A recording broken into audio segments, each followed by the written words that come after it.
Hi, and you're now with the Forerunner Chronicles. This vlog is in response to a message that we received from Jaguar 902. And it reads, Forerunner, please tell me if 9 dragons means anything to you or possibly me. Extremely interesting how this came to me. Very. Please, my brother, I need to know. Okay, Jaguar 902, the question is 9 dragons, and I'm going to assume that you're talking about 9 dragons as they're used in Chinese culture. In Chinese culture, there are 9 principal dragons that are depicted. The number 9 in the Chinese culture is said to be a lucky number, and this is because the word that they use in their language to say 9 is very similar to the word that they use to say long-lasting. Also, in the Chinese culture, dragons are used as a symbol of magic and of power and also of imperialism. But all of this is based off of Chinese folklore and Chinese mythology. In other words, it's all based off of Chinese fiction. So, for those of us who are looking to know the truth, fiction is not going to do it for us.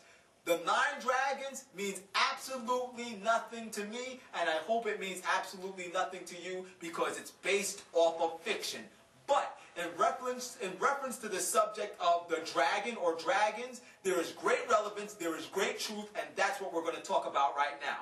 In fictitious books and in movies, dragons are always depicted as these flying creatures that breathe fire, and they're huge. But in all reality, that's not true. In the Bible, it does let us know that dragons once did exist on this planet, but they were quite a different type of creature. In Psalms chapter 74 and verse 13, the Bible said, "And thou didst divide the sea by thy strength. Thou breakest the heads of the dragons in the waters." Notice here that the dragons lived in the water. They were water-dwelling creatures. And in the original Aramaic or Hebrew, that word dragon means a large serpent-like sea monster. So we're talking about a large serpent-like sea monster that lives in the water. That's what the Bible said a dragon was. Also, the Bible uses the word Leviathan to identify a dragon, because the Leviathan in the original Aramaic or Hebrew also means a large serpent-like sea creature. I'll show you this in Isaiah chapter 27 and verse 1 as well, that dragons and leviathans are spoken of synonymously.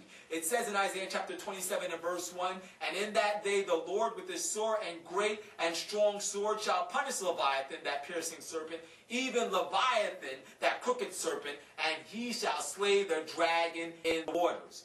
Now, in Revelation chapter 12 and verse 9, God identifies Satan's government structure as a great dragon.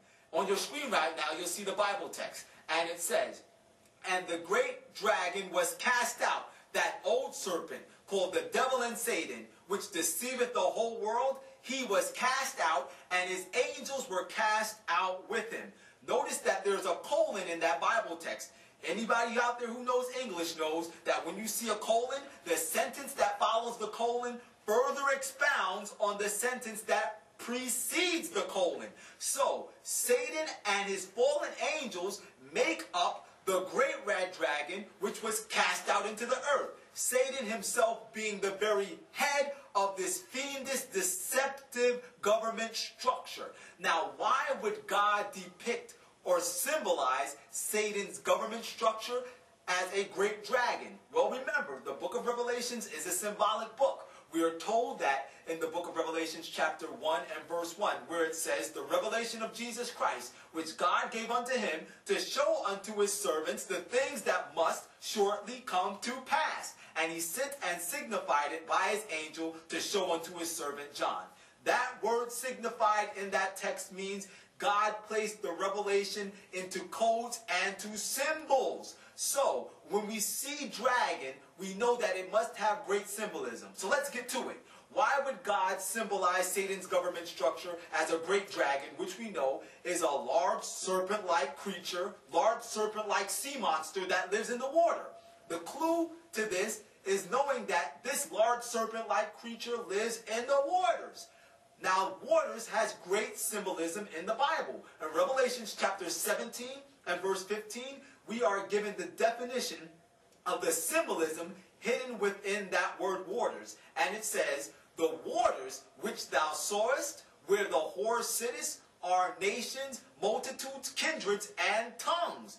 In other words, waters in the Bible represent a large amount of people, nations, multitudes, kindreds, and tongues. And Revelation 12 and verse 9 agrees with this when we read there that Satan and his angels deceive the whole world. You get it? But now, Satan's government structure, his spiritual government structure, which comprises his angels, is not the only entity in the Bible that is acknowledged as a great dragon. For in Revelation chapter 12 and verse 3, we see there that the pagan Roman Empire is also identified as a great red dragon that had 7 heads and 10 horns and 7 crowns upon its heads. Also, in the book of Ezekiel, chapter 29 and verse 3, Pharaoh, the king of Egypt, is identified as a great dragon that dwells in the rivers. Pharaoh, the king of Egypt, also had a worldwide government, just like pagan Rome had a worldwide empire, and just like pagan Rome, Egypt was a pagan government structure. And on top of that, Pharaoh himself was an atheist. For in the book of Exodus chapter 5 and verse 3, we are told there that Pharaoh said, I know not the Lord.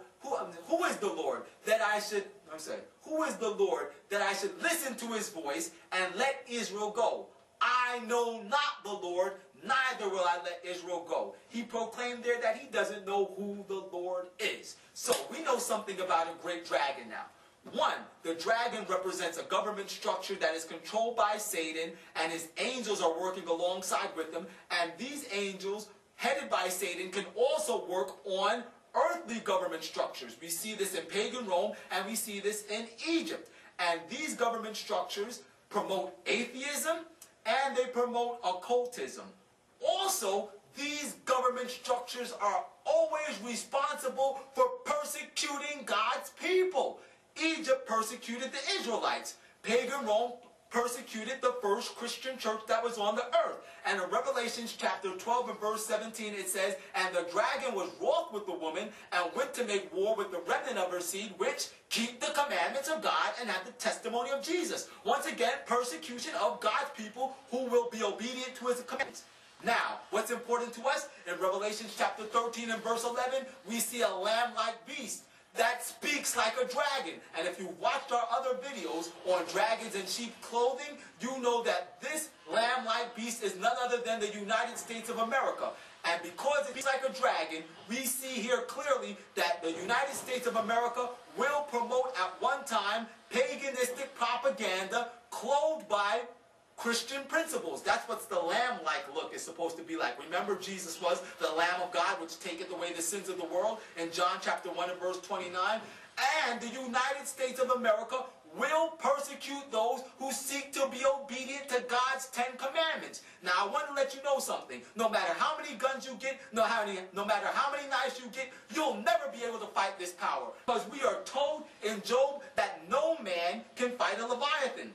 Canst thou draw Leviathan with an hook, or his tongue with a cord which thou lettest down? Canst thou put a hook into his nose, or bore his jaw through with a thorn? Will he make many supplications unto thee? Will he speak soft words unto thee? Will he make a covenant with thee? Wilt thou take him for a servant forever?